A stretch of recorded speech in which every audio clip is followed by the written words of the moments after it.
दर्शकों, बजरंग पुनिया और विनेश फोगाट को लेकर जो शक था वही हुआ। बजरंग पुनिया और विनेश फोगाट को लेकर कुछ लोग आरोप लगा रहे थे कि वो कांग्रेस के इशारों पर आंदोलन कर रहे थे। उनके आंदोलन के दौरान भी कांग्रेस के नेता उनसे मिलते रहे। इन पहलवानों को लेकर कांग्रेस बीजेपी की मोदी सरकार को घेर रही थी। लेकिन अब ये बात सबके सामने है कि ये पहलवान कहीं न कहीं कांग्रेस की विचारधारा से प्रभावित थे। अब ये साफ हो गया है कि जो आरोप इन पर लग रहे थे कि ये आंदोलनकारी पहलवान कांग्रेस के करीबी थे, वो सच साबित हो गए हैं।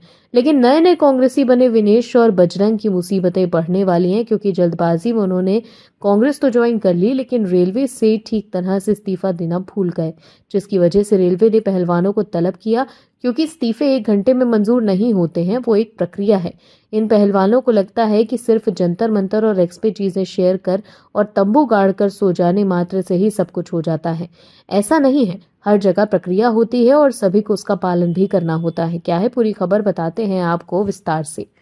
दर्शकों, पूर्व भारतीय कुश्ती संघ प्रमुख और पूर्व बीजेपी सांसद ब्रजभूषण शरण सिंह के खिलाफ पहलवानों के विरोध में सबसे आगे रहने वाले ओलंपियन पहलवान बजरंग पुनिया और विनेश फोगाट ने कांग्रेस में शामिल होकर राजनीतिक पारी की शुरुआत कर दी है।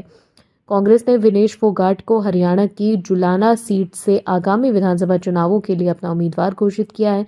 पहलवान विनेश फोगाट और बजरंग पुनिया ने कांग्रेस में शामिल होने से कुछ घंटे पहले उत्तर रेलवे में अपने पद से इस्तीफा दे दिया, लेकिन रेलवे में अभी तक उनके इस्तीफे स्वीकार नहीं किए हैं।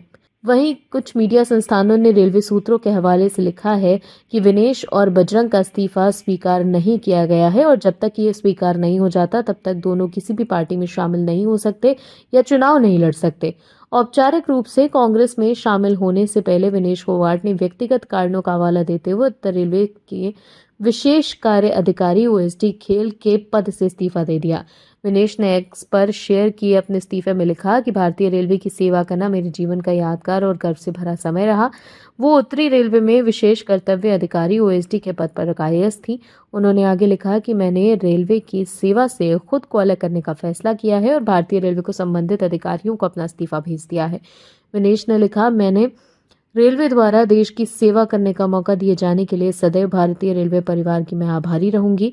विनेश ने उत्तरी रेलवे के महाप्रबंधक को लिखे इस्तीफे में लिखा, मैं अनुरोध करती हूं कि मैं विनेश पत्नी सोमवीर राठी इस समय उत्तर रेलवे खेल में ओएसडी के पद पर कार्यरत हूं। निजी कारणों और पारिवारिक परिस्थितियों के कारण मैं इस पद पर अपने कर्तव्य का निर्वहन नहीं कर सकूंगी, इसलिए बिना किसी दबाव के इस्तीफा दे रही हूं। विनेश ने इस्तीफा तुरंत प्रभाव से स्वीकार करने का अनुरोध भी किया था। Bureau report OMH news. और भी वीडियोस देखने के लिए चैनल को सब्सक्राइब करें और बेल आइकन को दबाएं।